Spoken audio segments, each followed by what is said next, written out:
Assalamualaikum warahmatullahi wabarakatuh.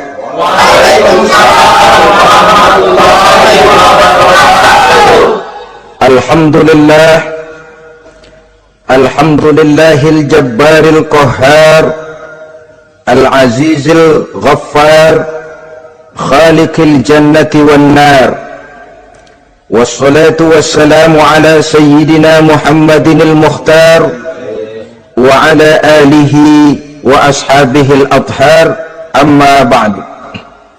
Saudara-saudara kaum muslimin rahimakumullah, surga dalam Al-Quran selalu disebut dengan kata-kata jannah, yang wujudnya surga itu sesungguhnya merupakan suatu tempat di akhirat nanti, yang di dalam tempat itulah Allah akan memberikan balasan berupa kenikmatan yang tiada terhingga kepada hamba-hambanya yang soleh, yang bentuk kenikmatan itu dijelaskan Allah dalam hadis kursinya, a'dadtu li'ibadiyas salihin ma la aynun ra'at wa la uzunun sami'at wa la khatar ala qalbil bashar.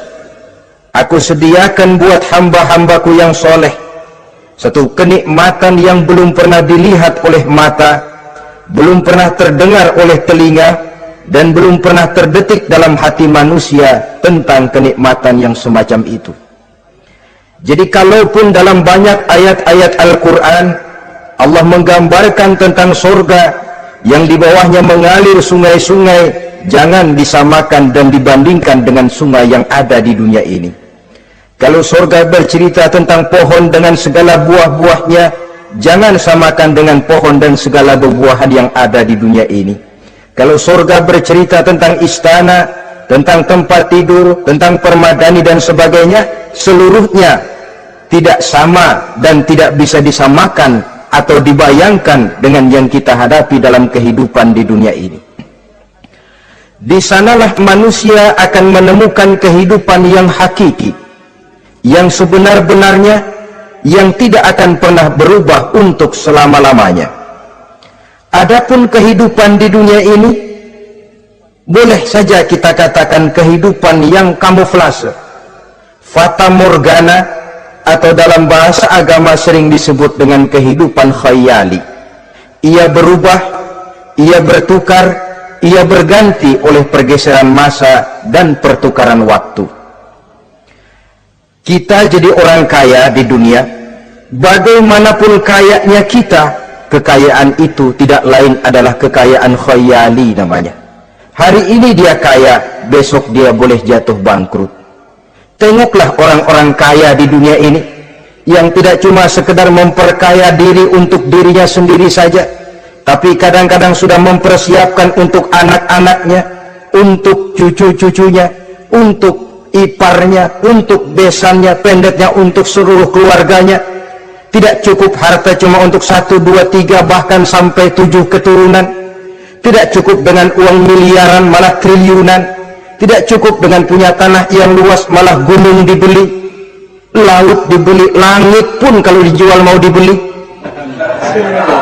Sudah melampaui batas yang dinamakan kewajaran, dihinggapi penyakit rakus bin serakah alias tamak, lalu menghalalkan segala macam cara untuk mencapai harta, padahal itu tidak lebih dari bayangan khayali. Harta yang banyak itu mampukah menolak penyakit yang hendak datang? Harta yang banyak itu mampukah menahan tumbuhnya uban selembar di atas rambutnya? Harta yang banyak itu mampukah mencegah sebuah giginya yang hendak permisi? Dan pada akhirnya harta yang begitu banyak itu mampukah menolak kedatangan malaikat maut? Sama sekali ternyata tidak. Itulah kekayaan khayali namanya. Karena itu orang yang terbuka mata hatinya, dia tidak hanya mengejar kekayaan khayali ini, dia mengejar kekayaan hakiki yang terpendam di dalam kepribadian berupa al-akhlaqul karimah, akhlak dan budi pekerti yang terpuji yang menghiasi jiwa dan kehidupannya. Ada sifat sabarnya, ada sifat syukurnya, ada sifat qanaahnya, dan segala macam akhlak yang terpuji. Itulah kekayaan jiwa yang tidak bisa dinilai dengan materi. Kita punya pangkat, jabatan, kedudukan tinggi, pangkat apapun di dunia ini sesungguhnya tidak lebih dari pangkat khayali. Buktinya bahwa dia pangkat khayali, pangkat di dunia ini selalu ada bekasnya. Saudara kenal ada bekas camat, ada bekas lurah, ada bekas gubernur, ada bekas menteri, ada bekas presiden. Hari ini dia lurah, besok bekas lurah. Hari ini dia camat, besok bekas camat. Hari ini dia menteri, besok bekas menteri. Pangkat khayali. Maka Quran menganjurkan jangan pangkat khayali yang kita kejar mati-matian, sampai menggunakan sistem jilat atas, injak bawah, sikut kiri kanan, yang penting dapat kedudukan. Padahal itu tidak lebih daripada pangkat khayali. Quran menganjurkan carilah pangkat hakiki, kedudukan di sisi Allah, maqam di sisi Allah. Itulah pangkat yang sebenarnya. Apa jalan ke arah sana? Quran memberikan petunjuk. Wa minal laili fatahajjad bihi nafilatan lak asa an yab'asaka rabbuka maqaman mahmuda. Di keheningan malam, dikala orang tidur nyenyak, bangunlah engkau tahajud kepada Allah Tuhanmu. Pasti kalau itu kau laksanakan, Allah akan menempatkan engkau di satu tempat yang terpuji, mendapat pangkat yang hakiki dan bukan sekedar pangkat khayali. Kita berusia muda, muda kita ini pun muda khayali. Berapa lama kita muda? Hari berubah jadi minggu-minggu bertukar menjadi bulan-bulan, pergi datanglah tahun. Pergeseran masa dan pertukaran waktu membuat kita jadi berubah.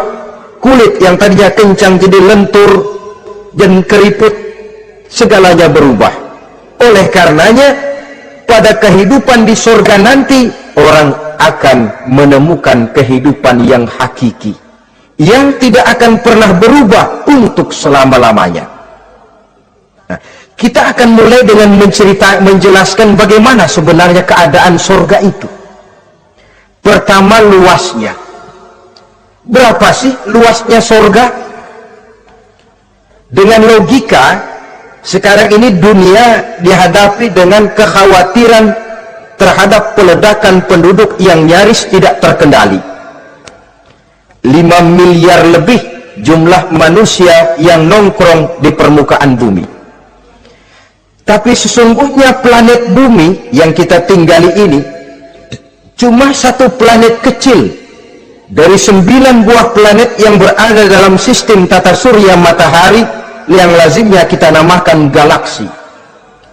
Selain tata surya matahari yang namanya galaksi itu, masih terdapat lagi galaksi-galaksi lain yang dengan sendirinya juga dikitari oleh planet-planet lain. Dan bumi kita yang kita tinggali ini, yang dihuni oleh tidak kurang 5 miliar manusia, hakikatnya cuma setitik debu di tengah angkasa alam yang luas ini. Oleh karenanya, di dalam surah Ali Imran ayat 173, ayat 133, Allah Subhanahu wa ta'ala menjelaskan, wasari'u ila maghfiratin min rabbikum wa jannatin arduha as-samawati wal ardu u'iddat lil muttaqin. Bersegeralah kamu menuju ampunan Allah dan surga yang luasnya seluas langit dan bumi. Seluas langit dan bumi. Sedangkan langit oleh mata telanjang ini kan tidak pernah kelihatan. Yang nampak oleh kita biru di atas itu cuma batas titik pandangan manusia yang terjauh. Dan konon itu adalah refleksi sinar matahari yang menyentuh air laut, melahirkan warna biru. Sedangkan hakikat langit itu sendiri sampai hari ini belum terjangkau oleh kemajuan ilmu pengetahuan. Sejauh-jauhnya manusia pergi baru ke bulan. Mungkin dalam beberapa tahun mendatang dia akan pergi ke planet-planet Mars dan planet-planet lainnya. Tapi itu masih terbatas dalam sistem tata surya matahari atau galaksi kita ini. Belum lagi sampai kepada langit yang pertama. surga yang disediakan untuk orang-orang saleh ini luasnya seluas 7 lapis langit dan bumi. Jadi saudara tidak usah berpikir khawatir di surga nanti kehabisan kapling. Di dunia ini saja masalah tempat tinggal sekarang ini jadi masalah pelik, karena memang peledakan penduduk seiring dengan perkembangan tentang lapangan kerja yang harus disiapkan, sekolah yang mesti disediakan, sarana pendidikan yang harus disiapkan, rumah sakit untuk menjaga kesehatan, dan kompleks betul masalahnya. Tetapi di surga nanti arduhas samawati wal ard, luasnya seluas 7 lapis langit dan bumi, satu keluasan yang hanya Allah saja yang maha tahu tentang batas-batasnya. Itu tentang luasnya surga. Lalu bagaimana keadaan di surga? Apakah ada bangunan-bangunan, taman-taman, kebun-kebun? Tentu ada. Di surga ada kebun yang tanamannya berupa tumbuh-tumbuhan dan menghasilkan buah-buahan, yang buah-buahannya pun boleh dimakan oleh manusia, karena tidak akan pernah ada larangan lagi dalam kehidupan di sana. Dalam surah Ar-Rahman ayat 54 misalnya, kita dapati penjelasan dari Allah Subhanahu wa ta'ala, wajanal jannataini dan. Begitu juga dalam surah Waqi'ah ayat 32 dan 33, Allah menjelaskan wa fakihatin kasiratin la maqtu'ati wa la mamnu'ah, dan di dalam surga itu terdapat buah-buahan yang sangat banyak sekali yang tidak pernah putus-putusnya, wala mamnu'ah, dan tidak dilarang untuk mengambilnya. Yang dimaksud la maqtu'ah, tidak terputus, artinya buah-buahan di surga itu begitu kita petik keluar lagi gantinya, dipetik lagi keluar lagi gantinya, la maqtu'ah, tidak pernah putus. Lain kan pohon di dunia ini hari kita petik keluar lagi kapan? Musim tahun depan, nungguin kita. La maqtu'ah, tidak pernah terputus buah-buahan itu, wala mamnu'ah, dan tidak terlarang untuk memetiknya. Adakah pohon pisang? Pohon pisang ada. Anggur banyak. Delima pun ada. Tetapi sekali lagi, bagaimanapun hakikat buah di surga cuma sama dalam nama tapi lain dalam wujudnya. Nanti saudara pikir, di surga pisang, di sini juga banyak kalau cuma pisang mah. Di surga anggur, di pasar banyak anggur. Ini cuma nama yang sama, hakikatnya tentu berbeda. So kalau hakikatnya juga sama, ya nggak usah sampai ke akhirat, di sini pun cukup. Adanya nama-nama ini cuma untuk memberikan gambaran tentang buah-buah yang random, yang nikmat, yang lezat, dan yang digemari oleh manusia. Dan jangan heran kalau di dunia ini biasanya pohon itu akarnya di bawah, buahnya yang di atas. Maka di surga nanti terbalik pohon itu, akarnya yang di atas, buahnya yang ke bawah, sehingga orang nggak perlu tangga dan ngambil buah, tinggal metik saja, nggak perlu naik, nggak perlu manjat, nggak perlu bersusah payah. Saudara-saudara kaum muslimin rahimakumullah, kemudian bangunannya bagaimana? Surga itu pun bertingkat. Di dalam Al-Furqan ayat 10, Allah Subhanahu wa ta'ala menjelaskan, Tabarakallazi in sya'a ja'ala laka khairan min dzalik jannatun tajri min tahtihal anhar wa yaj'al laka qusura.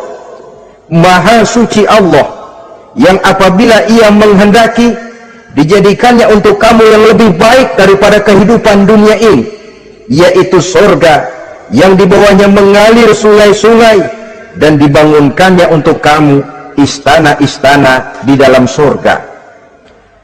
Jadi bangunan di surga pun berbeda sesuai dengan amalan orang yang masuk ke dalamnya. Seperti halnya perumahan di dunia ini, ada yang masuk kelas pondok indah, ada juga yang masuk kelas pondok pindah. Itu kan tidak sama itu. Ada pondok indah, ada pondok pindah. Sudah pondok pindah lagi. Kenapa bisa berbeda begitu? Ya tergantung kekuatan ekonominya. Makin tinggi nilai kekuatan ekonominya, makin mampu dia mendirikan istana di dunia. Tapi di surga nanti, yang bikin mampu bukan ekonomi. Yang bikin mampu adalah amalan pada waktu hidup di dunia.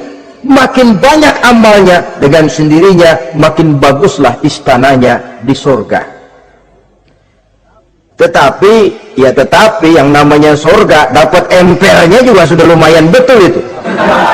Seemper-empernya surga masih jauh lebih baik daripada sebagus-bagus istana di dunia ini. Taj Mahal, bangunan yang mengagumkan. Istana Raja Persia, bangunan yang menggiurkan. Sehebat-hebatnya istana dunia, masih jauh lebih mending empernya surga. Konon ya, menurut satu riwayat, baunya surga itu sudah bisa dicium 40 tahun perjalanan. Menurut riwayat lain 500 tahun perjalanan. Menurut riwayat satu lagi 70 tahun perjalanan. Baunya surga sudah dapat dicium oleh manusia. Saudara-saudara kaum muslimin rahimakumullah. Nah, di dalam bangunan-bangunan surga itu, seperti halnya terdapatlah kamar-kamar ghuraf dalam istilah Quran itu, yang juga berisi divan, ranjang, tempat-tempat tidur yang indah-indah, dilengkapi dengan kasur-kasur yang tebal dan empuk, bantal dan permadani yang daripadanya bertahtakan emas. Terulah tempat tidur paling menggiurkan kita zaman sekarang ini yang namanya Dunlopillow atau Alga Spring Bed. Sejauh itu bayangan kita menggambarkan masih belum apa-apanya ketimbang tempat tidur yang ada di surga itu nanti. Saudara-saudara kaum muslimin, apakah juga penduduk surga makan, minum, memakai pakaian? Iya. Mereka akan beroleh gelas, piala, kendi, cerek, dan piring-piring yang terbuat dari emas dan perak. Tentu tidak usah gambarkan lagi macam emas dan perak di dunia. Emas dan peraknya akhirat, saudara-saudara. Tetap saja mala ainun ra'at, wala uzunun sami'at, wala khatara fi qalbil bashar. Belum pernah dilihat mata, belum pernah didengar telinga, dan belum pernah terdetik dalam hati manusia tentang wujud yang semacam itu. Apa pakaian mereka? Pakaian penduduk surga dari sutra yang lembut dan tebal, berwarna hijau. Kemudian saudara-saudara, sungai juga mengalir di sana. Mata airnya antara lain berwarna jernih, ada yang air susu, ada yang sungai madu, ada yang khamar atau sungai arak, dan penduduk surga boleh meminumnya. Tidak ada larangan sama sekali. Timbul pikiran konyol, kalau di surga orang pada minum arak, apa banyak yang teler di surga? Ya tentu tidak. Sebab di sana saya katakan tadi kehidupan yang hakiki. Segalanya diperbolehkan, segalanya dipersilahkan. Nah, lalu untuk masuk ke surga itu apa melalui pintu? Memang melalui berbagai macam pintu. Dan ada pintu-pintu khusus yang tidak boleh dimasuki orang lain. Sayyidina Abu Bakar Siddiq radhiyallahu an pernah bertanya tentang hal itu kepada baginda Nabi. Ya Rasul, apakah di surga ada pintu-pintu khusus? Ada, Abu Bakar. Ada di dalam surga itu pintu yang namanya Rayyan. Tidak boleh masuk ke pintu itu melainkan orang-orang yang puasa. Orang-orang yang rajin puasa, mereka akan masuk ke surga melalui satu pintu yang dinamakan Babur Rayyan atau pintu Rayyan. Ada pintu jihad, yang masuk lewat itu hanya mereka orang-orang yang waktu di dunia sepanjang hidupnya berisi jihad, menegakkan dan meninggikan kalimat Allah. Ada Babur Sedekah, pintu yang hanya boleh dilewati oleh orang-orang yang rajin bersedekah, ringan tangan dalam memberikan bantuan kepada orang-orang yang memang memerlukannya. Dan setiap orang melalui pintu yang sesuai dengan amalannya masing-masing. Ketika itu Abu Bakar bertanya, ya Rasul, Apa ada orang yang dipanggil dari tiap pintu? Tiap pintu manggil dia. Kata Nabi, ada Abu Bakar, dan saya doakan kau masuk salah satu di antara orang yang dipanggil dari tiap pintu. Ini orang multi komplek ini. Puasa, dia ahli puasa. Soal jihad, sepanjang hidupnya dia jihad. Sedekah memang tangannya pemurah. Tahajud memang tiap malam. Sementara itu akhlaknya luhur, tiap pintu manggil dia.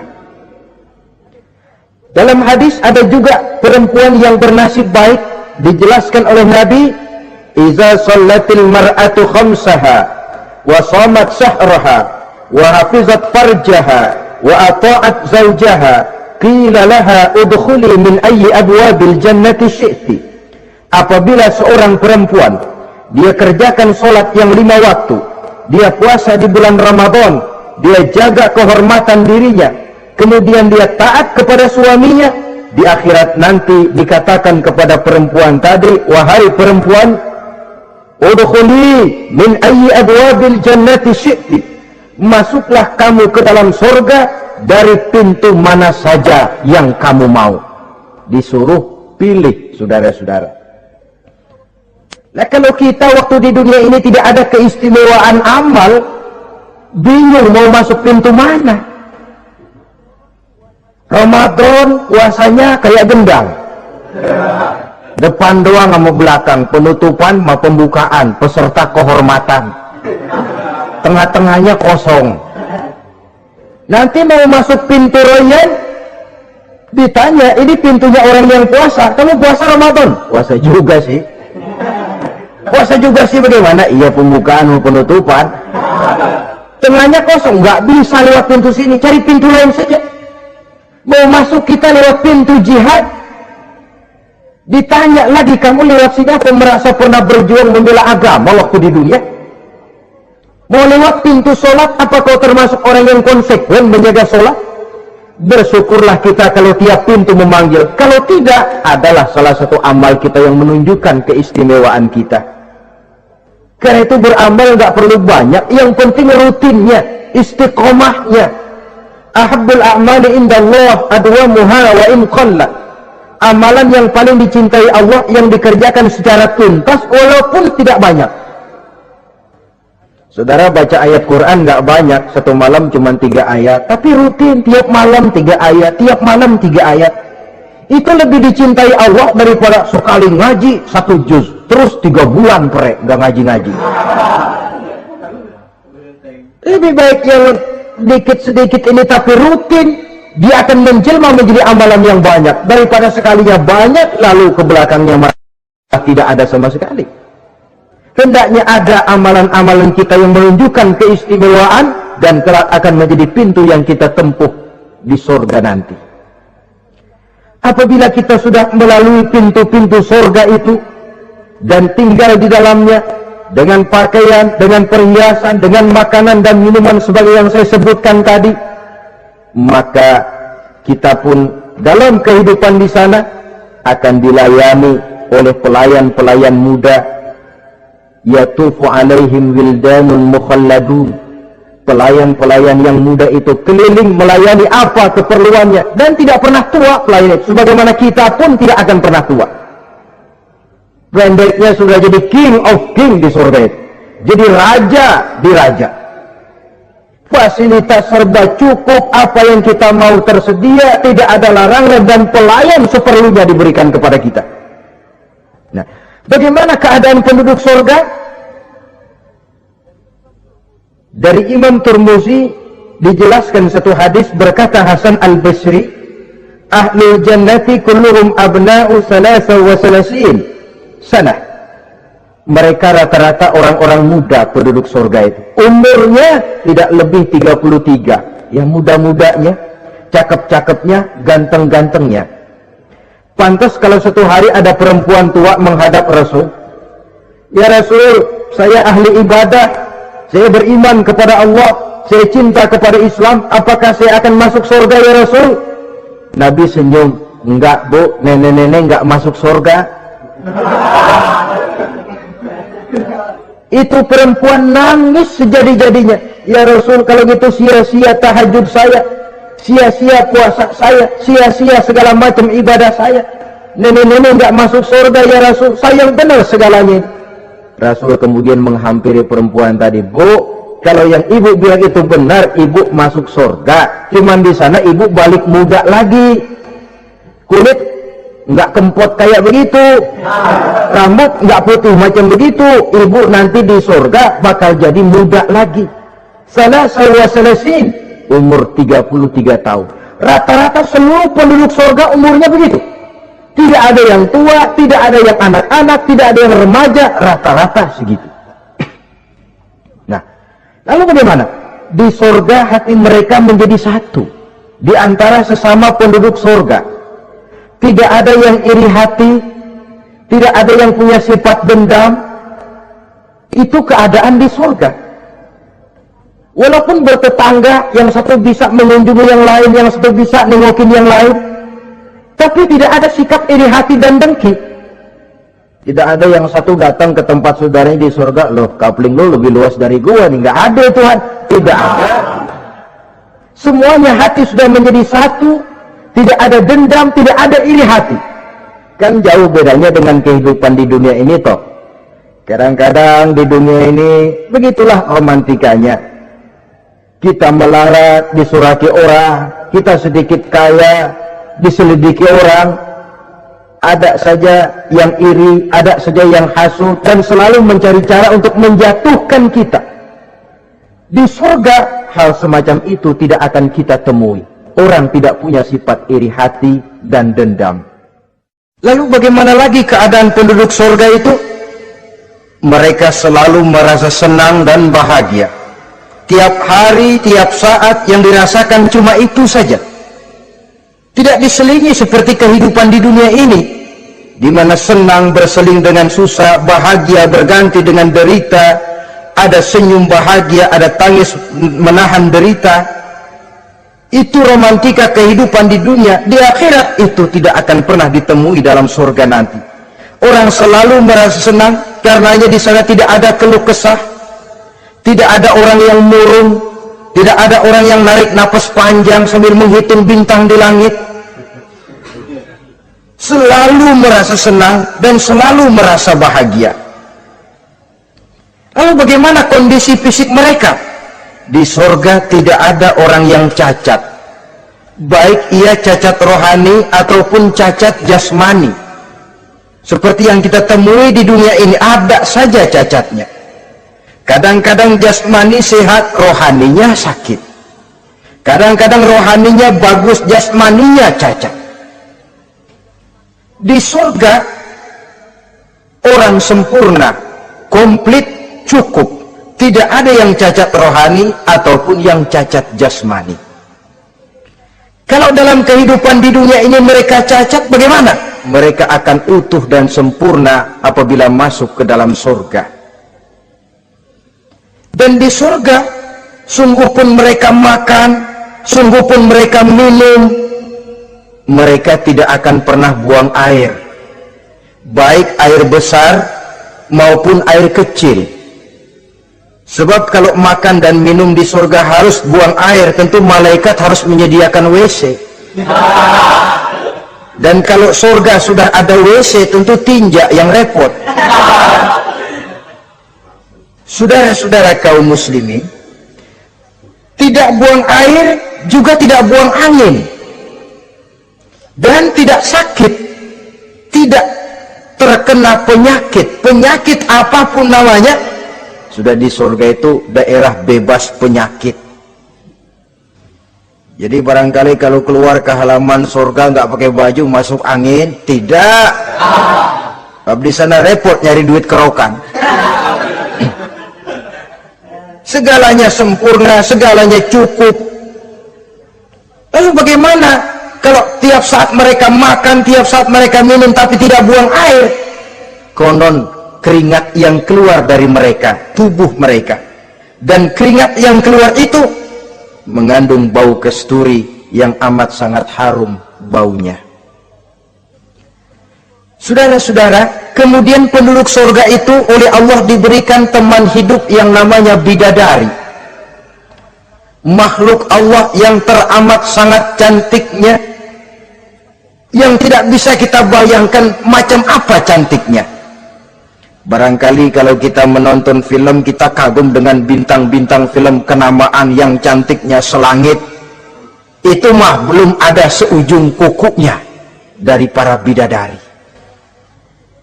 Mereka dalam Quran disebut azwajun mutahharah, istri yang disucikan. Apa pengertian suci di sini?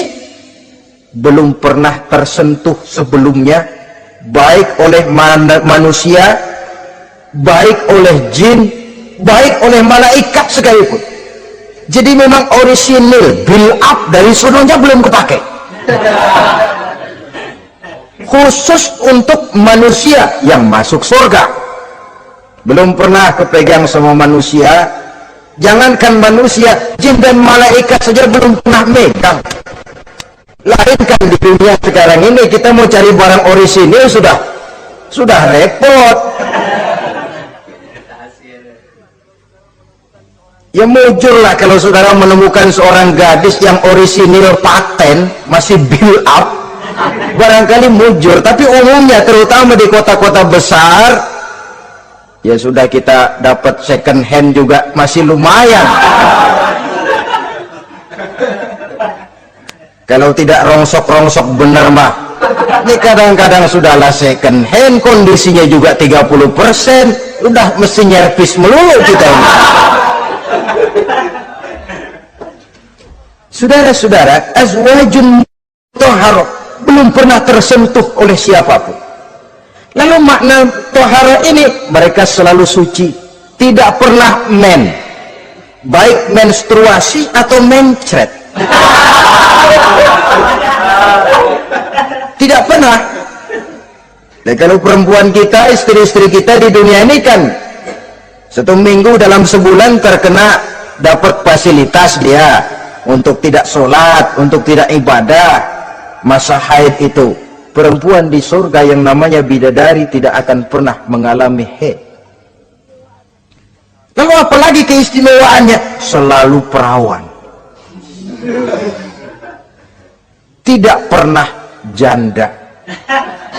Walaupun tiap hari dipakai, habis dipakai perawan lagi.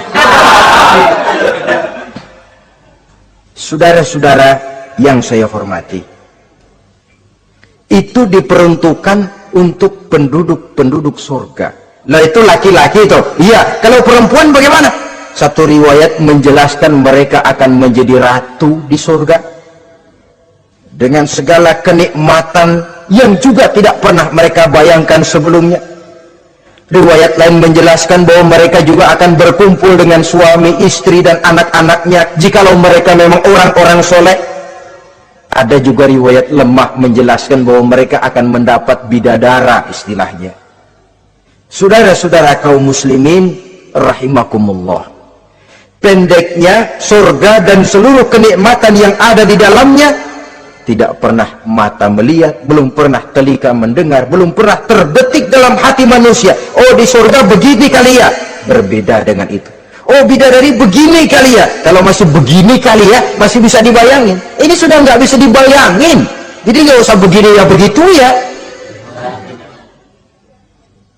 Saudara-saudara, apabila orang sudah masuk ke dalam surga, bertemu dengan sesama teman waktu di dunia, surah At-Tur menjelaskan ayat 25-26, wa aqbala ba'duhum ala ba'di yatasaalun qalu inna kunna qablu fi ahlina mushfikin famanna Allahu alaina wa waqana azabas samum. Apabila mereka telah masuk ke dalam surga, sebagian yang lain berkunjung kepada sebagian yang lain. Cara kita belah sono, ini teman kita dulu waktu di dunia, yuk samperin yuk. Ba'duhum ala ba'di yatasaalun, saling tanya menanya. Kalau istilah kita, sampai juga kemari? Iya. Oh, saya waktu di dunia dulu sebenarnya sudah khawatir, takut mendapat azabnya Allah. Tapi Allah memberikan karunia kepada saya diselamatkan dari azab dari mara bahaya neraka, sampailah saya ke dalam surga ini. Alhamdulillah. Bagaimana kabarnya ente? Alhamdulillah saya juga sampai ke surga ini. Si fulan bagaimana? Nyangkut kali dia mah di neraka. Yatasa'alun, saling tanya menanya hal ihwal dan keadaan mereka. Tapi satu hal yang jelas saudara-saudara, di surga nanti itu tidak ada perkataan yang sia-sia, tidak ada ucapan kotor, tidak ada omongan keji, dan tidak ada omongan kosong. Tidak ada omongan yang sia-sia, ucapan-ucapan yang kotor, mencaci maki, itu tidak ada. Karena sifat marah pun tidak ada dalam surga. Kalau di sini kadang-kadang sedikit marah sudah semrawut, kata-kata kita sudah out of control. Di sana tidak ada kata-kata kosong yang tidak ada manfaat dan tidak ada gunanya. Saudara-saudara kaum muslimin rahimakumullah. Kemudian yang terakhir, kita akan membicarakan apa saja nama-nama surga itu dan siapa calon orang-orang yang masuk ke dalamnya. Pertama, yang dinamakan Jannatul Firdaus atau surga Firdaus. Surga Firdaus ini oleh Allah Subhanahu wa ta'ala disediakan untuk orang yang dijelaskan dalam surah Al-Mu'minun ayat 1 sampai dengan 11. Qad aflahal mu'minun, beruntunglah orang-orang yang beriman. Jadi kalau saudara ingin dapat kapling di tempat yang namanya Firdaus, itu boleh pesan mulai sekarang. Nafas masih ada, Allah masih memberikan kesempatan untuk hidup, pesan tempat dari sekarang. Apa harga karcisnya? Pertama, qad aflahal mu'minun, harus beriman. Ini syarat mutlak. Tidak beriman, nggak usah minta karcis. Minggir. Ini karcis pertama harus untuk orang yang beriman. Setelah itu yang kedua apa? Allazina hum fi salatihim khashi'un. Mereka yang khusyuk di dalam solatnya. Jadi untuk mendapat tiket ke surga Firdaus itu, setelah beriman, khusyuk di dalam sholat. Artinya khusyuk, tarkul ghair li ajlil amal. Meninggalkan yang lain dan hanya memfokuskan diri kepada satu pekerjaan yang sedang dihadapi. Kalau kita makan sambil ngobrol, itu namanya makannya nggak khusyuk. Sebab ada sambil ngobrolnya. Nah, sholat yang khusyuk, sholat yang di dalamnya tidak berisi yang lain kecuali sholat itu. Meninggalkan yang lain dan hanya memfokuskan diri saja untuk melaksanakan suatu amalan. Dan sholat khusyuk itu berat. Kadang-kadang waktu mau sholat kita nggak ingat apa-apa. Begitu sudah masuk takbir, yang kita lupa malah kita ingat. Itu kurang ajarnya iblis. Mau sholat nyari dompet nggak ketemu, begitu takbir, aduh dompet di atas meja. Ini kalau sembahyang lama-lama digerakake orang nanti nih, mulai ocar kacir sholat kita.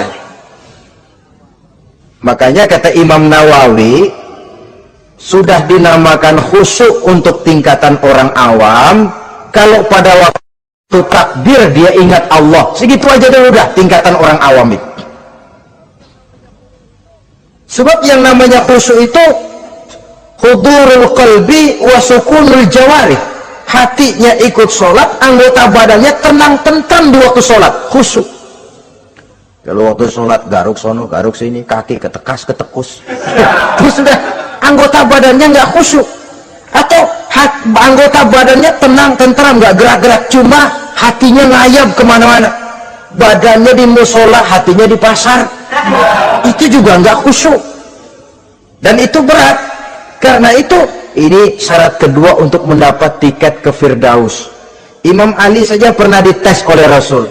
Ya Ali, saya ya Rasul, kalau kau bisa sembahyang khusyuk, aku boleh kasih kau serban. Kamu boleh pilih yang hijau apa yang putih nanti. Baik ya Rasul. Sembahyang beliau 2 rakaat. Selesai salam ditanya, yang mana sorbannya Li? Kata Imam Ali, yang hijau ya Rasul. belum nengok udah yang hijau ya Rasul.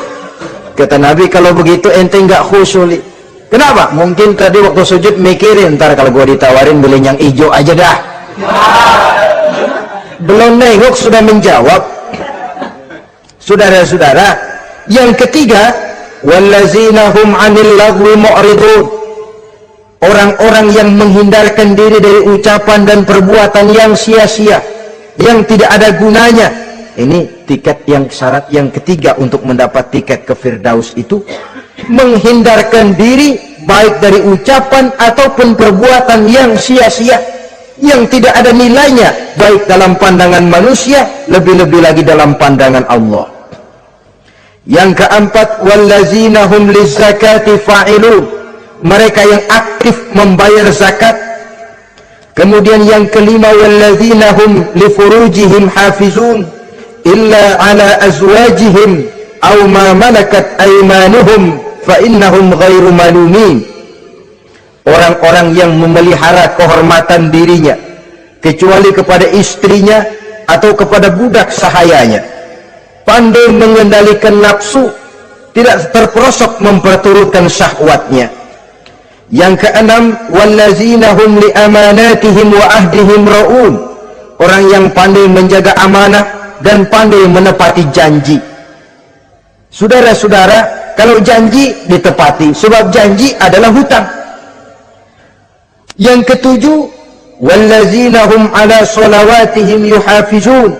Mereka juga selalu memelihara, tidak cuma sekedar khusyuk, tapi memelihara sholat dengan baik. Ayat ke-11 dari Al-Mu'minun ini ditutup oleh Allah dengan jelas, ulaika humul warisun allazina yarisuna al-firdausa hum fiha khalidun. Mereka itulah para ahli waris yang akan menerima warisan berupa surga Firdaus dan mereka kekal di dalamnya. Kalau tadi sudah kita tangkap bahwa begitu besar kenikmatan yang ada di dalam surga, ternyata barang yang mahal memang tidak mudah untuk didapat. Saudara-saudara, inilah surga Firdaus. Adapun yang kedua, nama surga itu disebut dalam Quran Jannatu Adnin, surga Aden. Untuk siapa mereka? Dalam surah Ar-Ra'd ayat 22 dan 23 Allah menjelaskan, wallazina sabaru ibtigha'a wajhi rabbihim wa aqamus shalah wa anfaqu mimma razaqnahum sirran wa alaniyah wa yadra'una bil hasanati sayyi'ata ulaika lahum uqbad dar jannatu adnin yadkhulunaha. Dan orang-orang yang sabar, wallazina sabaru, orang-orang yang sabar. Sabar dalam apa? Ibtigha'a wajhi rabbihim, dalam menuntut keridhaan Allah. Sabar dalam mencari keridhaan Allah. Sujud mencari keridhaan Allah, sabar. Puasa mencari keridhaan Allah, sabar. Melaksanakan segala macam ibadah untuk mencari keridhaan Allah, sabar. Ini syarat untuk mendapat tiket ke surga Aden nanti, Jannatu Adnin. Sabar dalam mencari ridho Allah. Apalagi di zaman sekarang katanya persaingan hidup makin tajam, lapangan kerja makin sulit, mental hipokrit makin merajalela, golongan munafik alias bunglon ada di mana-mana. Kalau nemplok di daun kuning warnanya kuning, hinggap di daun hijau dia jadi hijau, nempel di dahan coklat jadi coklat, menjilat ke sana kemari, bukan untuk mendapat ridho Allah kadang, tapi untuk mendapat ridho atasannya, mendapat restu atasannya. Ini kan realita dalam kehidupan. Saudara-saudara, mencari muka. Padahal seorang muslim ibtigha'a wajhi rabbihim, sabar dalam mencari ridho Allah. Lalu wa aqamus shalah, mereka mendirikan sholat. Di sini hanya pengertian umum, mendirikan sholat. Kalau dalam Firdaus tadi ditegaskan, tidak cuma sekedar mendirikan, tapi juga khusyuk dan memelihara. Ini mendirikan, saudara-saudara. Maaf, Ada orang yang mengerjakan sholat, ada orang yang mendirikan sholat. Apa bedanya itu? Kalau mengerjakan sholat cuma sekedar gugur kewajiban, pokoknya gugur kewajiban beres. Kadang-kadang pulang sembahyang Jumatnya bersendal. Enggak sembahyang dia, sembahyang. Kok nyolong sendal pulangnya? Itu baru ngerjain sholat, belum mendirikan sholat. Kalau mendirikan sholat, selesai sholat, ajaran sholat diterjemahkan dalam kehidupan. Itu mendirikan namanya. Ada istimror, kontinuitas alias kesinambungan. Selesai sholat, akhlak sholat, ajaran sholat diterjemahkan di luar sholat. Itu makna aqamus sholat. Apalagi syarat yang ketiga untuk mendapat tiket ke surga Aden ini, wa anfaqu mimma razaqnahum sirran wa alaniyah. Menginfakkan, membelanjakan di jalan Allah rezeki yang diberikan kepada mereka, baik terang-terangan maupun sembunyi-sembunyi. Maka sedekah itu terang-terangan baik, sembunyi-sembunyi juga baik kalau niatnya ikhlas karena Allah. Terang-terangan baik, kenapa? Untuk merangsang orang lain supaya berbuat seperti kita, bukan untuk dipuji, bukan untuk mendapat ria. Saudara-saudara, saya yang miskin nyumbang 100.000, saudara berapa yang kaya? Ini boleh untuk merangsang orang lain. Tapi kalau untuk ria, itu tentu dilarang oleh agama. Terang-terangan boleh, sembunyi juga boleh, bahkan itu yang dianjurkan oleh Nabi. Tangan kiri tidak tahu apa yang diberikan oleh tangan kanannya. Saudara-saudara, lalu yang keempat, wa yadra'una bil hasanati sayyi'ata. Mereka menolak kejahatan dengan kebaikan. Dia hanya tidak berteriak-teriak tentang kemiskinan, tapi melakukan usaha bagaimana mengatasi kemiskinan. Dia tidak hanya berteriak dengan mengemukakan berbagai macam kemunkaran, tapi mengimbanginya dengan menanamkan segala macam kebajikan. Seperti sekarang ini toh, air saja kalau cuma dibendung tapi tidak disalurkan kan ngebludak, jebol bendungan. Kita cuma teriak anak-anak muda dihantam oleh kebudayaan barat yang merusak moral. Tapi mana kebudayaan Islam kita? Gak pernah kita timbulkan. Musuh kita adalah kemiskinan dan kebodohan, jelas. Tapi apa langkah ekonomi yang kita lakukan untuk mengatasi kemiskinan? Dan bagaimana upaya kita meningkatkan mutu pendidikan? Kadang-kadang yang mutunya baik, mahalnya nggak kejangkau oleh lapisan rakyat yang di bawah, menengah ke bawah ini. Itu yang jadi problem. Orang yang mendapat tiket ke surga Aden ini, mereka menolak kejahatan dengan mengimbanginya, melakukan kebajikan.